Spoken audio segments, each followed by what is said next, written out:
Hammer missile खरीदने जा रहा है।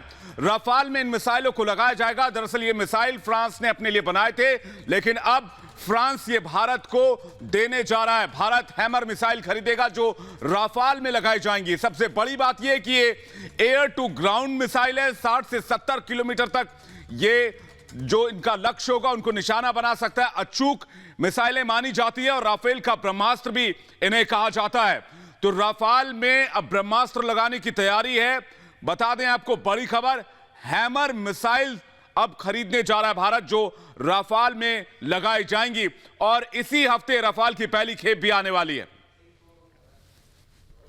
तो इस वक्त की बड़ी खबर हम आपको बता रहे हैं, रफाल में लगेंगे हैमर मिसाइल्स और हैमर मिसाइल्स की जो मारक क्षमता है वो 60 से 70 किलोमीटर है और एलएसी पर यह तैनात होगा। सबसे पहले जो बेड़े में शामिल हो रहा है वायुसेना के रफाल, और इसी हफ्ते रफाल आने वाला है। इसके बाद ये जो मिसाइलें लगेंगी वो अपने आप में एक बहुत ताकतवर बनाएंगी रफाल को, और किसी भी आपात स्थिति से निपटने के लिए ये बड़ा फैसला लिया गया है कि हैमर मिसाइल्स राफाल में लगेंगे, राफाल जेट विमानों में लगेंगे, जो कि इसी हफ्ते भारत में आने वाला है, हमें फ्रांस से मिलने वाला है। 36 विमानों का सौदा फ्रांस से हुआ है, जिसमें जो पहली बड़ी खेप है वो भारत आ रही है राफाल विमानों की, और वो सीधे एलएसी पर तैनात होगी। तो 29 तारीख को रफेल का पहला बेड़ा भारत के हाथ होगा। भारत को मिलेंगे पहले रफेल विमान, जो 29 तारीख को भारत को फ्रांस सौंपेगा, और उन्हीं रफेल विमान में लगेंगे ये हैमर मिसाइल। फ्रांस सरकार से भारत सरकार ने यह हैमर मिसाइल मांगी है और समय से पहले यह हैमर मिसाइल भारत को मिले, जिससे रफेल इस हैमर मिसाइल से लैस होकर वहां तैनात किए जा सके जहां भारत चाहता है। आपको बता दें कि इस वक्त एक कमांडर्स कॉन्फ्रेंस भी चल रही है और उसमें यह तय होगा कि कहां पर रफेल की यह तैनाती होगी। अगर रफेल एलएसी पर तैनात होता है या एलएसी या रफेल अंडमान में तैनात होता है, जहां भी राफेल तैनात होगा वो हैमर मिसाइल से लैस होगा और वहीं से सीधे सीधे चीन पर हमला करने की क्षमता रखेगा। तो भारत ने चीन के साथ 36 राफेल विमानों का सौदा किया है, जिसमें 5 राफेल विमान 29 जुलाई को आ रहे हैं, 29 तारीख को आ रहे हैं, इसी 29 तारीख को आ रहे हैं, और उनमें हैमर मिसाइल लगाए जाएंगे। दरअसल बता दें कि हैमर मिसाइल वो मिसाइल्स हैं जो एयर टू ग्राउंड मिसाइल होते हैं, जीपीएस गाइडेड ये मिसाइल होते हैं, लक्ष्य को सटीक भेजने में कामयाब होते हैं। तो एक तरफ जहां जैगुआर में हार्पून लगाने की तैयारी है, तो दूसरी तरफ रफाल में हैमर मिसाइलों को लगाया जा रहा है, रफाल को हैमर से लैस किया जा रहा है। तो पहली तस्वीर हम आपको दिखा रहे हैं, रफाल और ज्यादा घातक और खतरनाक हो जाएगा।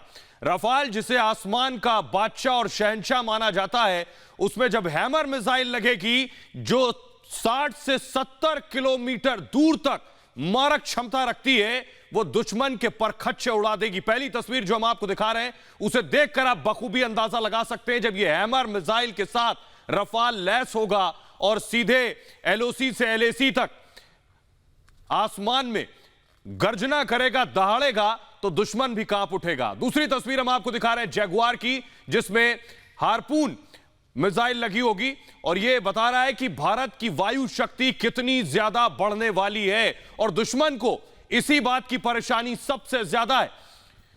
पहली तस्वीर हम आपको दिखा रहे हैं, रफाल इसी हफ्ते भारत आने वाला है और संभव है इसे पश्चिम बंगाल या अंबाला में तैनात किया जाए, जो एलएसी के नजदीक होगा और एलएसी के पास हो। इसके लिए भी बैठक की जा चुकी है, एयरफोर्स चीफ इसके लिए बाकायदा एक मीटिंग कर चुके हैं।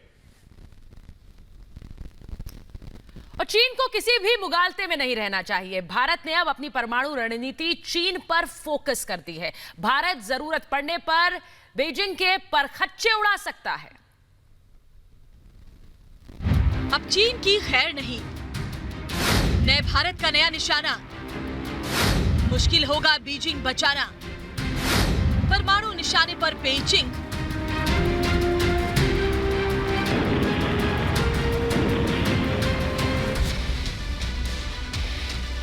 चीन की चुनौती का सामना करने के लिए भारत तैयार है। इसके लिए परमाणु बम की दिशा भी भारत ने मोड़ दी है। अब भारत खतरे का इंतजार नहीं करता, बल्कि पहले ही उसके खात्मे का खाका खींच देता है। अब भारत की परमाणु रणनीति ड्रैगन को धराशायी करने वाली है। जो परमाणु रणनीति पाकिस्तान को पैरों तले रौंदने वाली थी, वो अब चीन की चीख निकाल सकती है। इसीलिए परमाणु हमले या हमले को रोकने की रणनीति पाकिस्तान से हटाकर चीन पर फोकस कर दी है। अब चीन की राजधानी पेइचिंग भी भारत के परमाणु हथियारों की जद में आ गई है। अभी भी भारत कम से कम 3 ऐसे हथियारों का निर्माण कर रहा है जो जरूरत पड़ने पर पेइचिंग के परखच्चे उड़ा देंगे। इस रिपोर्ट में भारत की रणनीति का जिक्र किया गया है। बुलेटिन ऑफ एटॉमिक साइंटिस्ट में प्रकाशित एक रिपोर्ट के मुताबिक 2017 डोकलाम घटना के बाद भारत ने अपनी परमाणु रणनीति का ध्यान पाकिस्तान से हटाकर पेइचिंग पर फोकस कर दिया। भारत पहले पाकिस्तान के परमाणु कार्यक्रम के हिसाब से अपनी सुरक्षा के लिए कदम उठाता था। रिपोर्ट में कहा गया है कि भारत के पास ऐसे 8 हथियार हैं जिनसे कभी भी परमाणु हमला किया जा सकता है। नए भारत का नया निशाना, हवा से मार करेंगे 2 हथियार, 4 हथियार दिखाएंगे जमीन से तारे, समंदर से सीधा हमला बोलेंगे 2 शस्त्र, अपग्रेडेशन की प्रोसेस में 3 हथियार। भारत चीन की हर हरकत का हर स्तर पर जवाब देने को तैयार है। अपनी सुरक्षा के लिए भारत ने परमाणु कवच तैयार कर रखा है। साथ ही चीन को मात देने के लिए परमाणु हथियार तैनात कर दिए हैं। जमीन, हवा और पानी पर हमला बोलकर चीन को चित कर सकते हैं। Bureau report, Republic Bharat.